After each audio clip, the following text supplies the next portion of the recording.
Un mal sistema ganará siempre a una buena persona.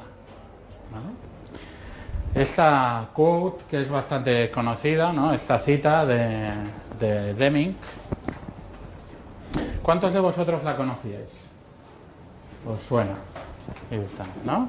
Probablemente muchos la habéis oído en algún momento. En Kanban hablamos mucho de sistemas y de pensamiento sistémico. De hecho, esta mañana hemos empezado la conferencia con David presentando el Kanban Maturity Model. ¿Vale? ¿Os habéis fijado? Esta es la hoja que tenéis, disculpad la calidad, es foto del papel que hay directamente en la bolsa. Lo hemos añadido esta mañana, después de hacer la Keynote. Esta es la hoja que tenéis presentando el Kanban Maturity Model en todas las bolsas. Está obviamente también el póster.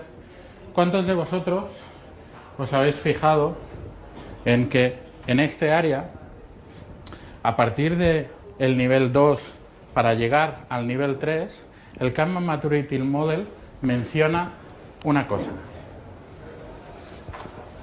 System Thinking. ¿Vale? No está únicamente en el póster, también en la hoja que tenéis en las bolsas encontraréis que para niveles de madurez 3, 4, 5 y 6 se habla de System Thinking. No es trivial el paso de un nivel de madurez 2 al 3. Si rebasamos un momento el Kanban Maturity Model, aquí estamos hablando de frágiles, de empresas frágiles, en las que tenemos consistencia de proceso pero no consistencia de outcome, y a partir de aquí es cuando avanzamos a otros niveles de madurez: robusto, resiliente, antifrágil. ¿De acuerdo? Chicos, una pregunta. ¿Nos escucháis bien? Los que estáis, ¿no necesitáis un...? ¿No? Si habláis así, ¿no? Vale. Ok. Está. Venga, okay. Proyectamos la voz y si no, nos lo indicáis, ¿vale? Decís. Venga. ¿Vale? En nuestra experiencia lo que nos hemos encontrado es que en muchas organizaciones, cuando hablamos de sistema, qué es el sistema, qué es pensamiento sistémico, hay distintas formas de entender. Lo que queremos hoy, ¿no?, es hablar de qué es System Thinking, qué entendemos por pensamiento sistémico, hacer una pequeña introducción, presentaros por qué le vemos una gran relación con Kanban y con el tipo de métodos que estamos utilizando, y a la vez compartir con vosotros un caso práctico. ¿Cómo lo estamos intentando utilizar? Work in progress, no está acabado, pero compartiremos un poco de experiencia práctica del terreno. ¿Vale? Primero de todo, simplemente para setear un poco el contexto, ¿qué es System Thinking? ¿Vale? Esta es la definición que viene en uno de los libros como introductoria.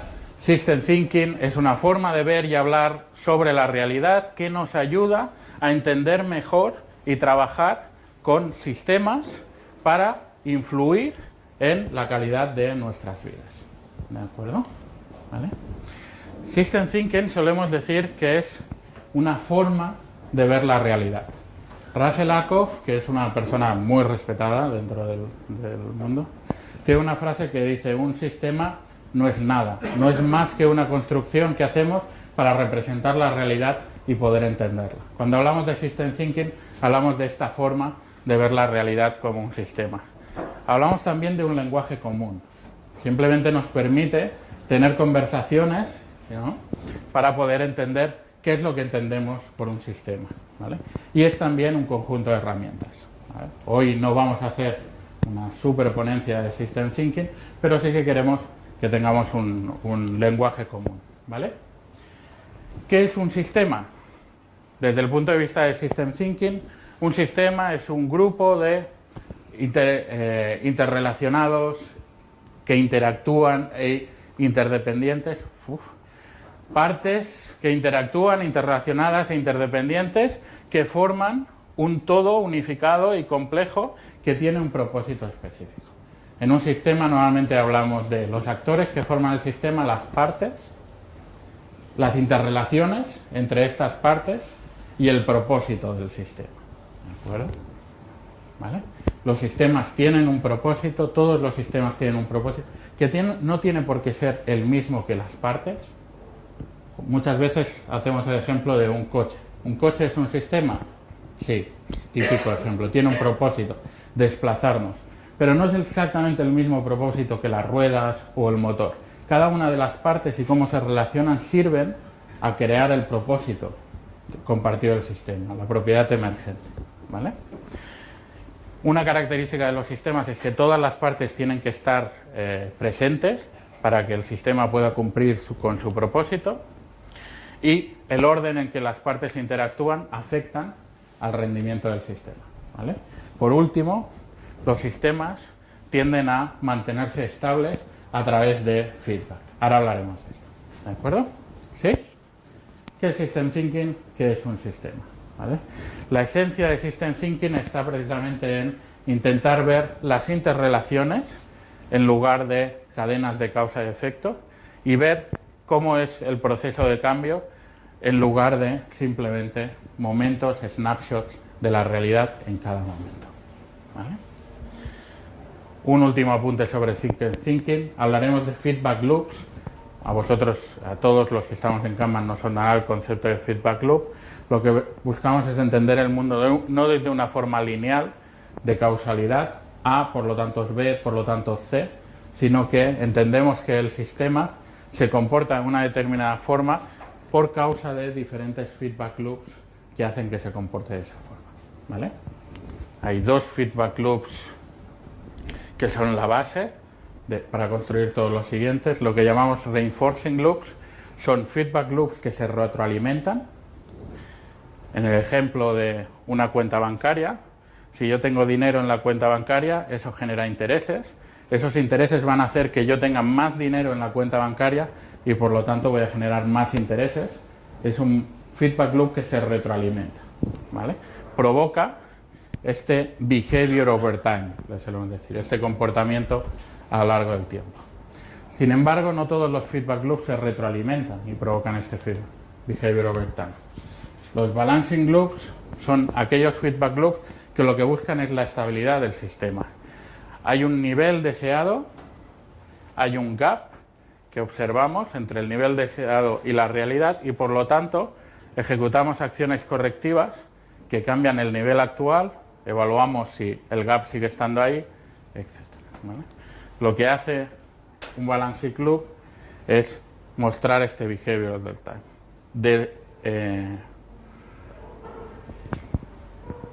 El estado actual al estado deseado buscamos que se balancee, ¿sí?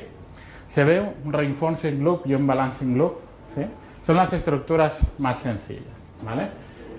Un feedback loop, por ejemplo, de la vida real, podríamos poner este ejemplo. Tenemos una cierta calidad del producto, ¿vale? Pongo este ejemplo también para introducir una nomenclatura. Cuando ponemos S, significa que este feedback loop funciona en el mismo sentido que este. Significa que cuando product quality sube, customer demand sube. Si product quality baja, customer demand baja. Simplemente van en el mismo sentido. Si tenemos cierta calidad del producto, tenemos una demanda del cliente. Cuanto más demanda tenemos del cliente, se produce más presión por liberar producto. Y en este caso, se produce aquí un efecto que va en la otra dirección. Cuanto más presión del producto hay, menos calidad del producto, ¿vale? En este feedback, ¿vale? Se está convirtiendo en un balance. Si os fijáis, a medida que esto crezca, aquí se balanceará hacia un punto, ¿sí? ¿Cuál es el behavior over time de este feedback loop? Pues normalmente lo que encontraremos es sube la calidad del producto, la demanda sube pero con un cierto delay, ¿vale? Y eso acaba provocando más presión del producto y por lo tanto la calidad baja, sube, baja, sube, baja. Es el comportamiento natural de un balancing loop. ¿Se ve? ¿Sí? Fácil. Bueno. ¿Cuál creéis que será el behavior over time de esto, ¿no? Los feedback loops se combinan entre ellos. Tenemos el feedback loop que hemos visto antes, pero tenemos un segundo feedback loop, ¿no? A medida que sube la demanda de los clientes, queremos tomar la decisión si invertimos o no invertimos, ¿vale? Eso va a mejorar la capacidad y va a afectar a la presión del producto, ¿vale? En este caso, este feedback loop se puede comportar de dos formas. Dependiendo de cómo sean los delays y si el reinforcing loop impera sobre el balancing loop, veremos un behavior over time que va aumentando o behavior over time que va disminuyendo. Pero fijaros que entender cómo funcionan los distintos feedback loops de un sistema nos ayudan a entender cuál es su behavior. ¿Sí? Es lo que intentamos con System Thinking. Podemos observar el sistema y ver el behavior, aunque a veces puede ser complicado. ¿Cuál es el behavior over time de este sistema? Vamos a ver. ¿Sí? Siempre para arriba. ¿De acuerdo? ¿Vale? Sí. Los diagramas de causa-efecto, ¿no? Casual feedback loops, pueden ser muy complejos. Lo único que buscamos es entendimiento del sistema. Muchas veces no vamos a poder predecir cuál va a ser el comportamiento del sistema, pero observando el behavior over time, observando el comportamiento del sistema, puede que sacamos insights de qué creemos que está sucediendo en el sistema y cuáles son los diferentes feedback loops. ¿Sí? Algunos sistemas son muy complejos. Uno de ellos lo conocéis todos. Vale. La organización. Yo creo que de los mayores aha moments que tuve hace un par de años fue el día que leí lo que realmente es una organización. Y la organización es un sistema adaptativo complejo. Dices, vale, Jürgen Apelo en su libro Management 3.0. Y de repente encontré un libro en el que dicen, es una asociación voluntaria de individuos que tienen propósito. Dices, individuos tienen su propio propósito y que básicamente lo que manifiestan es una elección en cuanto al propósito de la organización. Es decir, yo estoy en una organización porque me resuena el propósito y además no solo eso, sino que además en el mean, ¿no? en el cómo me acerco a ese propósito. Ahora imaginaros que los pulmones decidieran estar en guerra con el corazón. Porque claro, realmente lo que pasa en una organización en algunas ocasiones, no en las vuestras por supuesto, es que el departamento de contabilidad se lleva estupendamente bien con el departamento de marketing y por supuesto con el departamento de IT. Y todos trabajan en perfecta armonía. Es así, ¿verdad? Realmente va a ser que no, ¿verdad? Entonces, para mí, realmente lo primero que dije, ostras, es que realmente la foto de cómo operamos una organización, cómo tendemos a un trabajo mecanicista, ¿no? A trabajar con partes pequeñas, como puede ser el departamento de contabilidad, el departamento de finanzas, marketing, etcétera, va en contra de lo que sería la perspectiva sistémica. El primer concepto que hemos visto hoy, creo que era Patrick Stewart, hablaba precisamente de la optimización local, ¿no? En algunas ocasiones, el trabajar con las pequeñas partes, con los pequeños agentes que trabajan dentro de una organización, puede o no obtener un beneficio para el sistema. Muchas de las transformaciones de las que yo he vivido o he sido testigo o me han contado suelen seguir este patrón. Vamos a un equipo y a partir de aquí pensamos que el spread out the word, todo, de alguna forma, todo el sistema irá absorbiendo, iremos mejorando. Sistémicamente tenemos que tener muchísimo cuidado porque no siempre esa estrategia funciona. Entonces, lo que ocurre es que tenemos miembros, que tenemos partes que tienen su propio propósito. El membership, la membresía, sería un poco cómo de alineados estamos todos los agentes de dentro de un sistema con respecto al propósito general. ¿Vale? Entonces, nos damos cuenta de que las partes tienen su propio propósito, ya no solo los departamentos, que también, sino las personas que estamos dentro, y con respecto al propósito de la organización. Muy rápidamente, 4 tipos. Un sistema mecanicista, una máquina. Una máquina, las partes no tienen ningún tipo de elección. Y el todo tampoco. Y el ejemplo, como bien pone, pues podría ser un coche. El ejemplo que hemos puesto hace un momento. Un coche no puede cambiar de propósito. No tiene elección para decir, a partir de mañana quiero dedicarme a otra cosa en esta vida. Igual Herbie sí, pero el resto de coches no. Vale. Un sistema animado. Las partes no tienen elección, los pulmones no tienen elección. El corazón tampoco. ¿Vale? Entonces, Pero sin embargo, el conjunto, el sistema, las personas sí que tienen esa capacidad. Los sistemas sociales, las partes tienen elección y por supuesto el todo tiene elección, ¿no? El sistema como tal, como son las empresas. Entonces, el primer choque que te encuentras realmente es cuando empiezas a leer sobre pensamiento sistémico, descubres que la forma en la que tratamos esos sistemas son básicamente mecanicistas, podrían ser más esto que esto, ¿no? Serían más animados, tendemos a que las partes no realmente, oye, puedo quitar a una persona, poner a otra y todo va a seguir funcionando igual, cuando realmente no. Por eso digo que parte de mi primer descubrimiento vino de ahí, por eso le estoy dando cierta importancia. Y luego está el ecológico, en el que las partes tienen elección, pero el conjunto no tiene, que sería básicamente el ecosistema, ¿no? La naturaleza. Bueno, y ahora vamos a hablar un poco de Kanban, que para eso hemos venido. Entonces, ¿cómo nos ponemos a mezclar ambas cosas? Claro, quedaros un poco con esta pequeña introducción, partes, interrelaciones, propósito y diferentes tipos de sistemas, lo iremos elaborando a lo largo de la presentación. Vale. Nos vamos a centrar básicamente en dos de las cadencias de Kanban y cómo estamos implementando en eDreams ODIgeo esta perspectiva sistémica y cómo vamos a continuar, que es un poco el mensaje, ¿no? Lo que decía Jaume, es un work in progress, tenemos muy claro dónde estamos y hacia dónde queremos ir, pero tiene una parte de todavía estamos en definición de hipótesis, de todo, que es lo que queremos compartir con vosotros. Si alguno habéis podido ver la presentación que ha hecho Peter esta mañana, en el que explicaba un poco la historia, la resumo para los que no habéis podido verlo, la transformación de ODIgeo empieza en los equipos y se empiezan transformando un número pequeño de equipos.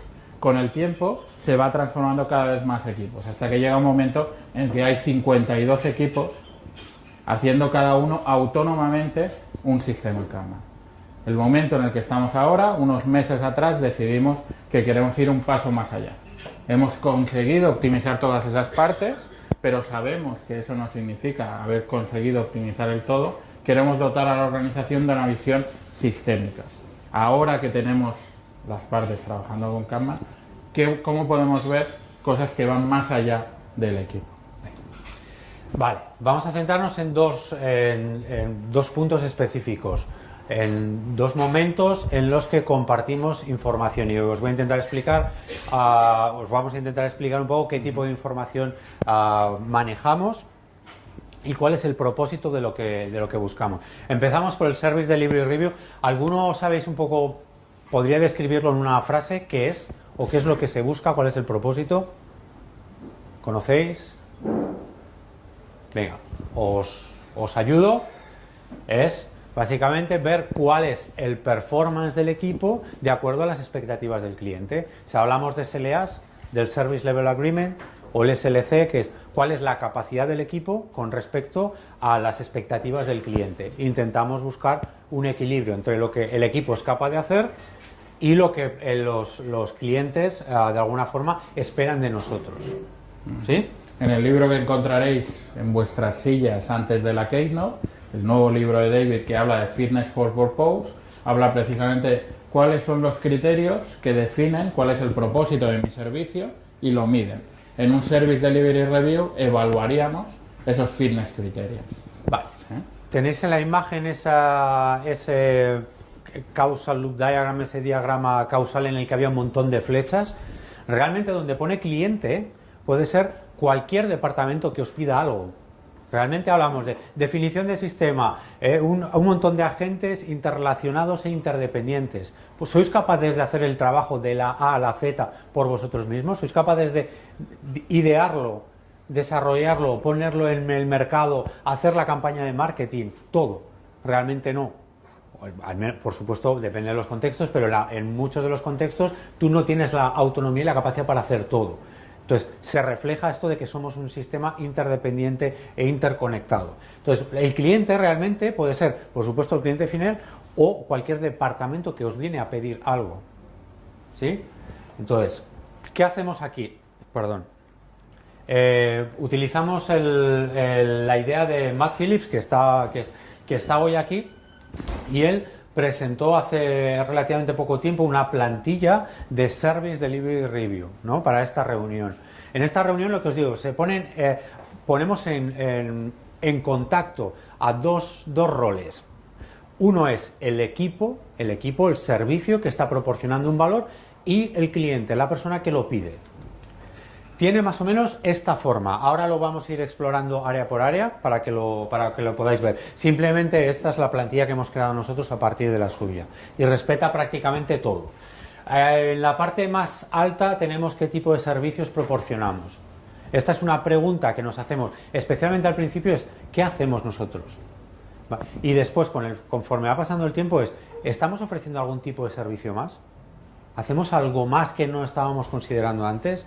Podemos hablar de expedites, podemos hablar de tickets estándar, podemos hablar de intangibles, podemos hablar... ¿Cuántos de vosotros tenéis descritos en vuestro equipo, servicio? ¿Cuál es el fitness for purpose? ¿Cuál es el servicio que prestáis a la organización, a los clientes? Definido el fitness for purpose, este es el servicio que presta a los clientes, y los fitness criteria. Estas son las medidas que voy a evaluar para decidir cuál es mi nivel de servicio. ¿Sí? Es lo que incluimos en esta parte. El servicio que vamos a prestar a la organización, a nuestros clientes, ¿cuál es? Y cuáles son las métricas que miden ese servicio. ¿Es el tiempo que tardamos en entregar? ¿Es la calidad? ¿Es cualquier baremo que nos permita evaluar? David Anderson siempre, o muchas ocasiones, habla de la pizzería, ¿no? Un fitness for criteria tiene que estar en menos de una hora. Bueno, tiene que llegar caliente. Tiene que llegar caliente, etc. Entonces, esas son el tipo de reflexiones que buscamos que haga, vamos a llamarlo equipo, perdonadme que utilice un poco esa expresión, o ese servicio de Kanban. Entonces, idealmente lo que hacemos en las primeras ocasiones, los primeros contactos que tenemos como coaches con ellos, vamos a trabajar mucho esto, y después prácticamente es algo que ya no hace falta, excepto que haya cambios sustanciales o radicales, ¿no? Fijaros que lo que os estamos queriendo transmitir es, intentamos transmitir dentro de la organización ese pensamiento sistémico. El primer paso para poder hacer un Service Delivery Review es entender mi fitness for purpose, mi fitness criteria. ¿Qué es esto? Mi propósito. ¿Sí? Lo primero que necesitan los equipos es entender su propósito y cómo van a poder evaluar si están haciendo delivery de acuerdo a él.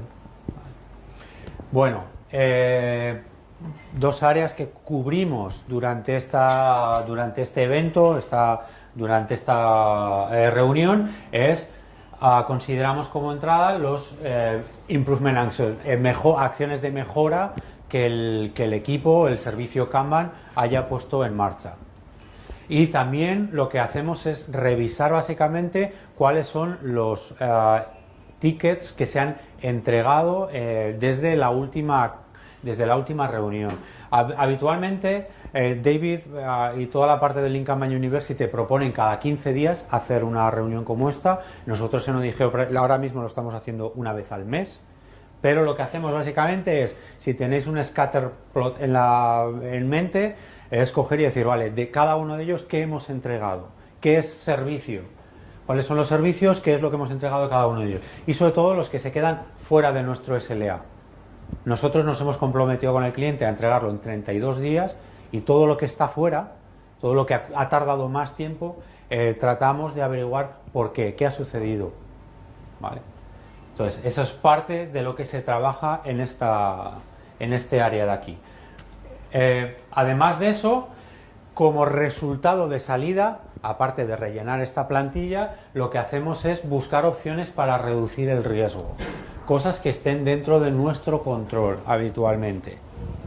Y hay un área importante que también utilizamos después, que es cómo los executives, senior managers, aplicar el lenguaje que a vosotros os funcione para vuestras estructuras organizacionales, es cómo nos pueden ayudar.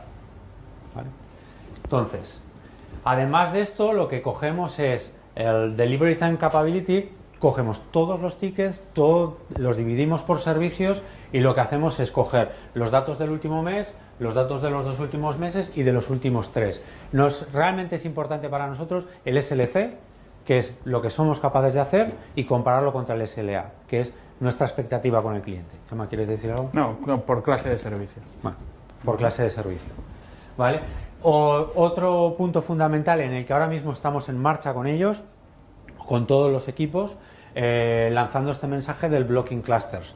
Esto es una actividad para tratar de identificar todos los bloqueos que sufren los equipos. Llámalo equipos, llámalo servicios Kanban. ¿Por qué? Ahora lo veremos, ahora lo conectaremos, pero básicamente lo que estamos buscando son las estructuras sistémicas. Es decir, si Pareto tiene razón, el 20% de las dependencias están generando el 80% de los problemas. Pero para eso los tenemos que hacer visibles. Entonces se trata de que de un Service Delivery Review a otro seamos capaces de escribir, determinar, cazar todos estos bloqueos que tenemos de un Service Delivery Review a otro. Y para eso hay que trabajar con el equipo y decir, identifica qué tipo de bloqueo tiene. Si es un bloqueo interno, somos nosotros por nuestra forma de organización, por cosas que han pasado. Un UX está de vacaciones, podría ser un bloqueo interno, mientras que uno externo es, oye, le hemos dado un trabajo al departamento de finanzas y estoy esperando a que me lo den. Por supuesto, todo el tema de management visual nos debería de servir para o facilitarnos esa identificación de bloqueos. ¿Sí? Venga, vamos para adelante. Sugerencias. Dale tú si quieres. Sí, bueno, Blocker Clustering. ¿Cuántos conocéis Blocker Clustering? ¿Habéis visto? Si no habéis visto, buscarlo en YouTube. Lean Kanban Norteamérica 2015, Klaus Leopold hizo una presentación estupenda y lo único que proponía es simplemente cada vez que tengáis un blocker dentro de un sistema, dentro de un servicio, no lo tiréis a la basura. Muchos equipos cuando tienen un determinado bloqueo ponen un POSIT encima, ok, está bloqueado, a los 3 días se desbloquea, cojo el POSIT y lo tiro. No lo tires, simplemente guárdalo, apunta en el cuántos días estuvo bloqueado y cuál es el motivo que hizo bloqueado, porque al final vas a poder evaluar todos los distintos tipos de bloqueos que tienes y cuánto te están costando. Si yo sé que todos estos bloqueos vienen por falta de información, falta de detalle en la tarea, y puedo empezar a sumar y decir 3 días, 4 días, 3 días, 4 días, 5 días, 7 días, sé que desde el último Service Delivery Review 129 días he estado bloqueado porque me faltaba definición en la tarea. Y entonces puedo llegar a Insight y a decir qué me está pasando. ¿De acuerdo? Entonces utilizamos Blocker Clustering como una de las formas de ver las interdependencias. Las evaluamos a nivel de servicio en el Service Delivery Review, pero ahora veremos dónde realmente cobran importancia, que es en el Operational Review. Operational Review. Este es sistema de sistemas. ¿Qué es lo que queremos hacer?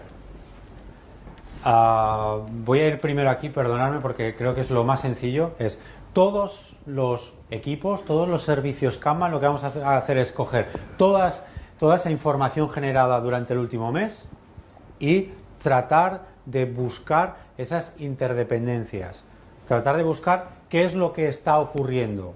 Vamos a tener varias fuentes de información. La primera, tendencias, algo que veremos ahora. El agregado de bloqueos. Veremos cómo podemos hacer, utilizando ese Blocker Clustering y la plantilla del Service Delivery, vamos a poder identificar todos esos bloqueos que tenemos de forma sistémica. Y además, más información de los servicios Kanban, como por ejemplo cómo nos pueden ayudar los executives, senior managers, etcétera. Qué tipo de mejoras estamos haciendo. Vale. Tiene un poco esta forma. Nuevamente, esto lo que os digo, esto sí que es work in progress. Este es el diseño que tenemos a día de hoy. No es definitivo, ni muchísimo menos, pero es con el que estamos comenzando a trabajar con ello. Tiene las mismas... básicamente, tiene el área de tendencias. Lo que buscamos es, no queremos comparar equipos. Y como no queremos comparar un equipo con otro, lo que vamos a hacer es... sabemos cuál es el SLA de cada uno de ellos, el SLA o el SLC, y lo que queremos ver es cuál es su tendencia. ¿Su tendencia es positiva? Es decir, ¿estamos entregando cada vez más veces por debajo del SLC o del SLA? Lo mismo con el Customer Lead Time, lo mismo con la eficiencia de flujo. Entonces lo que vamos a tener es, imaginaos, 7, 8, 10 equipos que son los que forman un servicio mucho más grande a nivel de organización, mezclamos toda esa información y con eso tenemos una tendencia sistémica. Realmente, tal y como estamos estructurados, por el hecho de tener relaciones, tener departamentos, hace que podamos ver de alguna forma esa información. Diferentes equipos, cuando se comparan diferentes equipos, siempre corres un riesgo. Hay equipos que entregan en 30 días, hay equipos que entregan en 10 y simplemente tienen demanda y situaciones muy diferentes. No queremos ver eso, no queremos poner este en 30, este en 10. Lo que buscamos es la tendencia. Lo que queremos ver es que, no sabemos por qué, pero el último mes todos los equipos han mejorado un 10% su Customer Lead Time o lo han empeorado. Y estamos viendo algo que se está produciendo a nivel del sistema. No sabemos por qué, pero empezamos a ver un patrón. Observando conjuntamente todas las tendencias. Hemos identificado estas 4 variables como relevantes dentro de nuestro contexto. Iceberg, para ti. ¿Por qué hacemos esto? Lo que hacemos precisamente es buscar patrones. Este modelo, el iceberg, podéis encontrar esta imagen en la Academy for System Change, ¿vale? Pero si buscáis Iceberg Model System Thinking os aparecerán muchas similares. Dentro de System Thinking hablamos de 4 niveles de conciencia. Los eventos, cuando simplemente estamos observando qué ha pasado, un suceso concreto, ¿vale? O el siguiente nivel son los patrones que observamos. Los patrones son la memoria de los eventos. Cuando tenemos todo un conjunto de eventos que están respondiendo de una determinada manera, ¿no? ¿Qué patrones estamos viendo? Y lo que sabemos es que muchos de estos patrones se originan en estructuras del sistema. Cuando conocemos los patrones, podemos hacernos la pregunta: ¿qué estructuras del sistema hay en este sistema que están produciendo estos patrones? ¿Os acordáis de aquellos diagramas? Cuando yo puedo ver patrones dentro de mi organización, cuando veo que el 10%, todos los equipos están mejorando un 10% el Customer Lead Time, pero sin embargo están empeorando un 5%, yo qué sé, el throughput, me puedo preguntar qué estructuras hay en el sistema que están causando este comportamiento. Para acabar, en la última pregunta, que esta ya es la definitiva, que es ¿qué modelo mental ha creado estas estructuras del sistema? ¿Sí? Vale. Muy importante precisamente el manejo de los delays o de los retardos. Básicamente porque no somos conscientes, pero desde que hay un cambio en la realidad hasta que tenemos la conciencia de ello, puede pasar un tiempo. Pero también puede pasar un tiempo desde que somos conscientes de ellos hasta que tomamos la decisión. No solo eso, sino que además desde que tomamos la decisión hasta que se produce la implementación. Y desde que se produce la implementación hasta que la realidad cambia. Entonces, ¿qué puede ocurrir? Algo que se llama que básicamente si empezamos a tomar acciones de forma muy rápida, lo que vamos a tener posiblemente sea un efecto como el de la oscilación.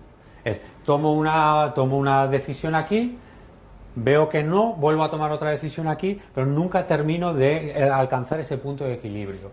Luego tenemos otras como el overshoot, que es tomar una acción y poco a poco el sistema se vuelve a equilibrar, o tenemos otra como es el overshoot and collapse. Es importante que seáis conscientes de qué tipo de delays tiene vuestro sistema, cuánto tiempo tardáis en tomar las decisiones. Precisamente porque eso afectará cuál es el comportamiento del sistema a lo largo del tiempo. ¿Vale? Tenemos otro área que es el What's Missing. Básicamente este es un punto en el cual le pedimos a todos los servicios Kanban, ¿vale? Acordaos que lo que queremos es buscar esas tendencias, buscar esas estructuras, esos patrones, pero no todo lo podemos ver con las métricas. Y les decimos: oye, darnos más información que pueda ser relevante para nosotros. ¿Qué creéis que está pasando? Muchas veces es información subjetiva, ¿vale? Está bien. Cuando estás trabajando con un sistema mecánico es fácil observarlo, las boundaries están claras. Miro el coche y miro las distintas partes del coche. Pero cuando estamos hablando de un sistema social, como es una organización, ¿qué deberíamos estar mirando? Ok, si todos los meses estamos revisando las métricas, ¿qué no estamos viendo? Y lo que queremos es abrir la puerta a que las personas que participan en este meeting digan, creo que deberíamos incluir y revisar, yo qué sé, el índice de rotación que hemos tenido en los últimos meses, porque se nos está yendo un montón de gente, me lo invento, ¿vale?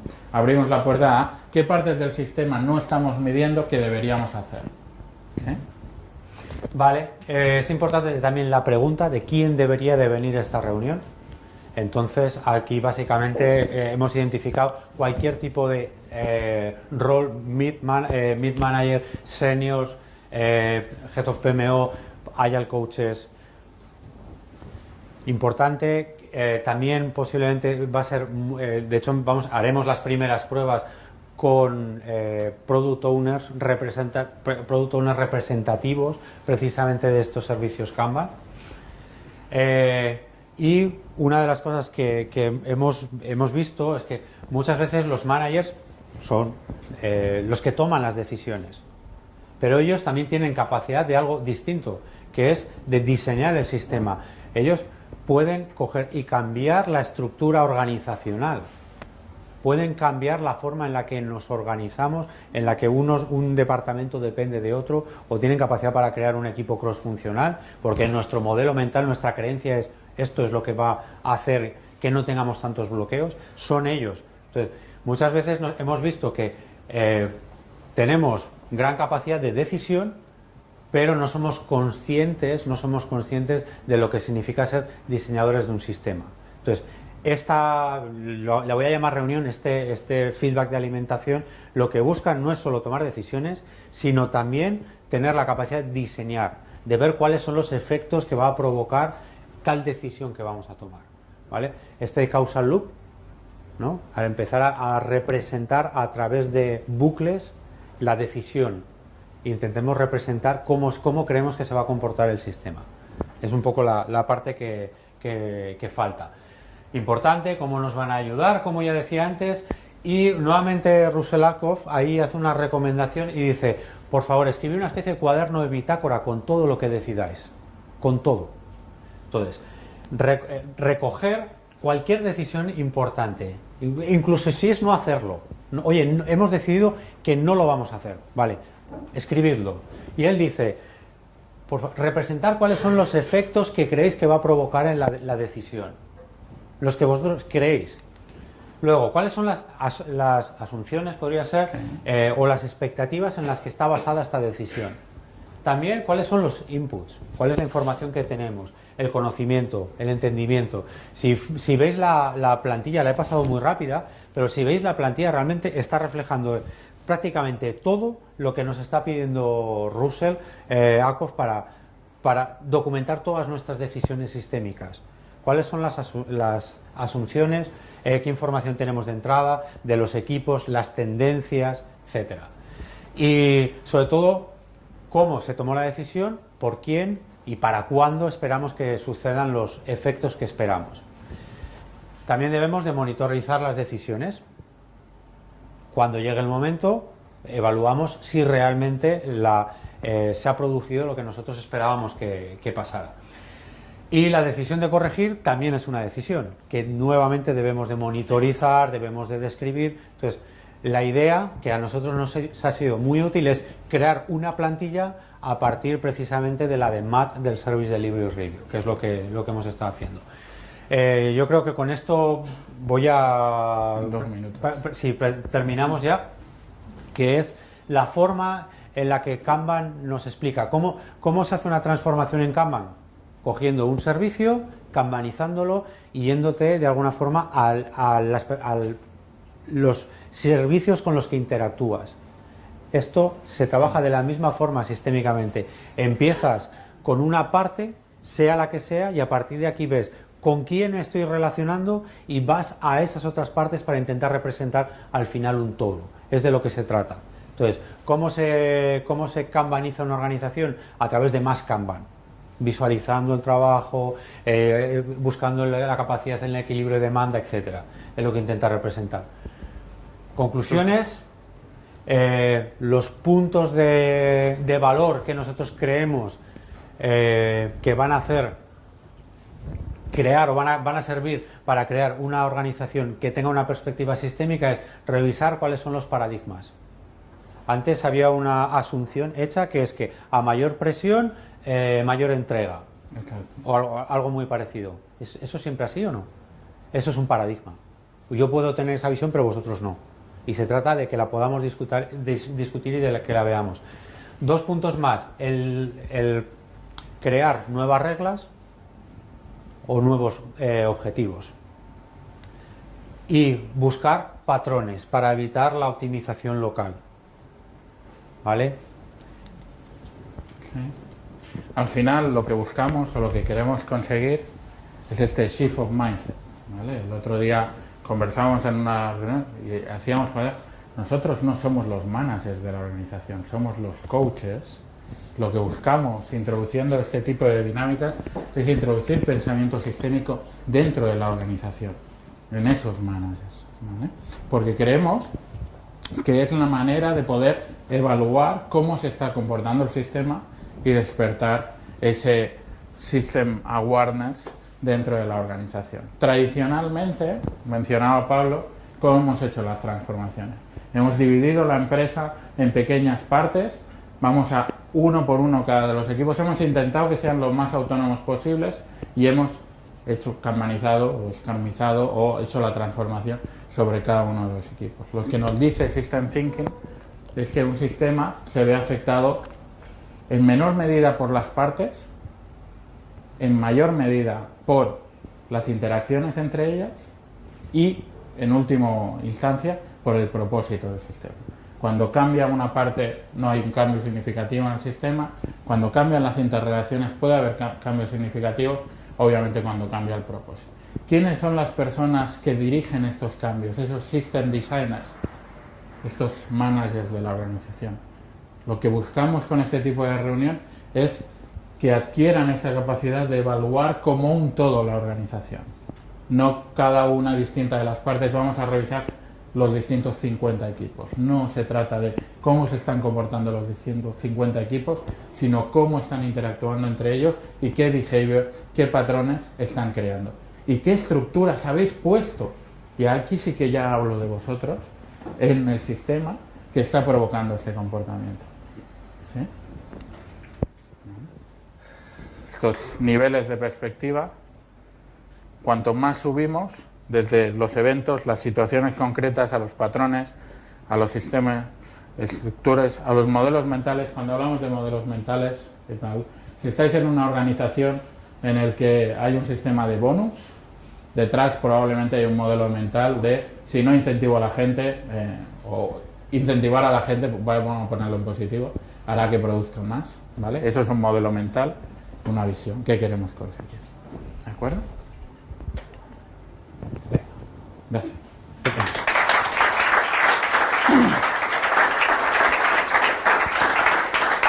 Preguntas, venga. Fuera de tiempo. Hay modelos mentales que tienen más fuerza que otros, ¿cierto? Particularmente el modelo mental de los gerentes. ¿Cómo logran ese clic? O sea, si queremos introducir pensamiento sistémico, pero lo que está educado desde el colegio es el modelo lineal. O sea, yo te doy más dinero y tú trabajas mejor. ¿Cómo cambiar, cómo lograr ese cambio de mindset? A ver, facipulando, que es la mezcla de facilitar y manipular, para que podamos explorar el impacto. Básicamente, ¿cuál es el impacto? O sea, nos vamos a encontrar en el momento en el que esté Jaume en una sala de reuniones, en la que él esté modelando sistémicamente cuáles son los efectos que provoca, y otro manager que tenga una mentalidad completamente distinta. Por supuesto, vamos a tratar de evitar el conflicto, pero se trata de decir, oye, ¿cuál de las dos es la correcta? Pero en el fondo, es que parece que seamos conscientes, pero muchas veces vemos ese A, B, C, D, es como A provoca B, provoca C, provoca D y ya está, pero resulta que hacer un cambio en A provoca un problema en B, provoca un efecto colateral en D que ni siquiera habíamos considerado.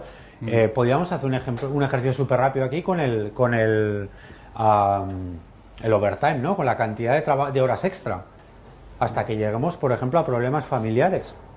O sea, porque lo fácil es decir, claro, es que el overtime, ¿qué hace? Bueno, pues pierdo calidad, pero es que empiezas a pensar, empiezas a conectar otras cosas que están fuera completamente y que la gente no es consciente hasta que no empiezas, la magia empieza representando ese causal loop diagram que hemos visto al principio.